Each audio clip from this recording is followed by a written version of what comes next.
Welcome back, everyone. As the Muslim polemic goes, Jesus spoke Aramaic, but the Gospels were written in Greek. In this video, I'd like to present 10 brief but relevant considerations in response. First, the statement Jesus spoke Aramaic, but the Gospels were written in Greek is misleading, since it is intended to mean that Jesus did not speak Greek also. However, many scholars believe that Jesus had proficiency in 3 languages, Hebrew, Aramaic, and Greek. If you want a sampling of scholars who emphasize that Jesus may have spoken Greek, pause this video, look up the resources on your screen, and read to your heart's content. In particular, Stanley Porter has argued that Matthew's version of the Sermon on the Mount was delivered in Greek. Thus, the assumption that the polemic entails, namely that Jesus did not speak Greek, needs to be proven and not simply assumed. Proficiency in multiple languages would not have been unusual for Jews in Jesus' day. Muslims intentionally overlook this fact. This leads us to our second observation. Greek and Semitic speakers in Jesus' milieu were not opposed, as Muslims would have us believe. Scholars like Stanley Porter speak of the complex multilingualism of the Eastern Roman Empire, noting that Jews, and especially Jewish teachers, would have been functionally bilingual and proficient in Greek. Martin Hingel estimated that 10 to 20% of resident Jews in Jerusalem spoke Greek as their vernacular or mother tongue. But Muslims want to act as though Aramaic and Greek are at different ends of the spectrum, with a massive divide in between. We should therefore see a substantial problem when the New Testament crosses over that imaginary divide from spoken Aramaic into Greek texts. But that is simply not the case at all. These languages existed side by side. Number 3, Greek inscriptions. In Palestine, the triumphal progress of Greek makes an impressive showing in inscriptions. From the 3rd century BC, we find almost exclusively Greek inscriptions in Palestine. Do you think that Jews made some of those inscriptions? I'll go with yes. It's just too bad that Muslims weren't there to tell those Jews that their inscriptions were in the wrong language. Now, fortunately, having been illuminated by Muslim methodology, we can all disregard all of those inscriptions as spurious, since Jews spoke Aramaic but wrote many inscriptions in Greek.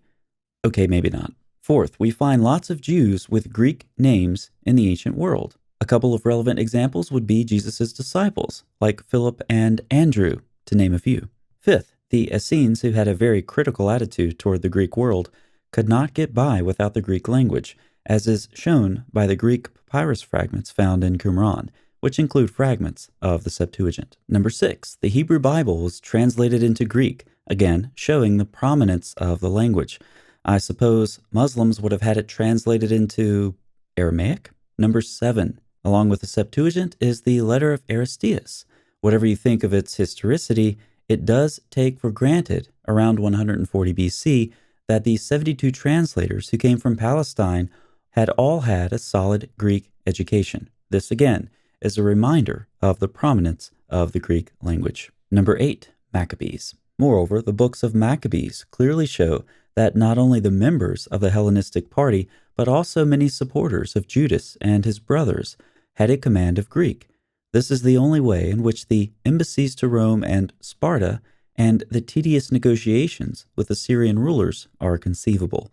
There was no stopping the penetration of the Greek language even in Jewish Palestine, and the young Jew who wanted to rise a stage above the mass of the simple people had to learn it. Number 9, ancient papyri. The final establishment and dissemination of the Koine was probably the most valuable and the most permanent fruit of Alexander's expedition. The way in which it dominated public and economic life in Egypt as virtually the only written language is shown by the Zeno correspondence. Among its approximately 2,000 items, there is not one single piece of writing in Aramaic. We have hardly 2 or 3 Aramaic or Hebrew writings from Jews in Egypt between 300 BC and 8300. Finally, Josephus initially wrote his Jewish War apparently in Aramaic, but then translated it into Greek. I, Josephus, have proposed to myself, for the sake of such as live under the government of the Romans, to translate those books into the Greek tongue, which I formerly composed in the language of our country and sent to the upper barbarians. For those under Roman rule, Greek was the best choice. The foregoing discussion shows that the statement Jesus spoke Aramaic, but the Gospels were written in Greek is in fact misleading. Additionally, we've seen several brief examples of the prominence of the Greek language. These examples indicate that if you're a New Testament author wanting to write something down and have it widely available, it would probably be a good idea to write it in Greek, a decision that seems to make sense to almost everyone. Thanks for watching. I'll see you next time.